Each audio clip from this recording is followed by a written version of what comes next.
જેટલું ખોદો એટલું નીકળ્યું. જે જગ્યાએ જાઓ બધી જગ્યાએ અલગ અલગ અલગ અલગ અલગ કહેવામાં આવે. તમે વિશ્વાસ કરો તો કોનો કરો? આ બધું જોતા મેં માતાએ મારા ભગવાનને પ્રાર્થના કરીને મારા ભક્તોનું કલ્યાણ થાય એ માટે સીધો અને સરળ ઉપાય શોધી લાવી છે. ખાલી આટલું કરો, કોઈ દેવ દુઃખ નડવા દો તો ગોળા હું રો મારી મેલડી નહીં. કોઈ દેવ નડવા દો તો એની અંતર આત્મા અંદરથી બોલક મેં બહુ ખોટું કર્યું. મરતી ઘડીએ તે મૃત્યુના અંતિમ શ્વાસોમાં તે એને એવો અહેસાસ તો થઈ જ જાય કે ખરેખરમાં મેં બહુ ખોટું કર્યું.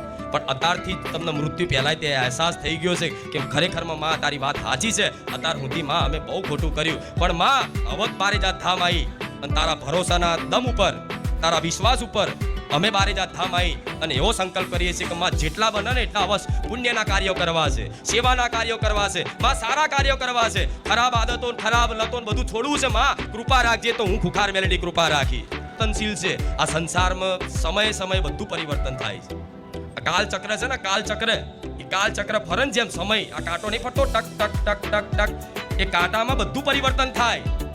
ભગવાને ખુદ દાખલો કે સંસાર પરિવર્તનશીલ છે એવો દાખલો મારા ભગવાને અયોધ્યામાં પહેલા મંદિર હતું, એ મંદિર નષ્ટ થયું અને એના કરતા વિશાળ ભવ્ય મંદિર બનાવીને આ જગતમાં દાખલો મેલ્યો. ભગવાને આ પ્રકૃતિનો બનાવેલા નિયમને મતલબ જગત સંસાર સમક્ષ પ્રમાણિત કરવા માટે એ લીલા કરી કે પેલા મંદિર હતું અને એ મંદિર નષ્ટ થયું અને એનાથી તે ભવ્ય અને દિવ્ય મંદિરનું આ નિર્માણ થયું.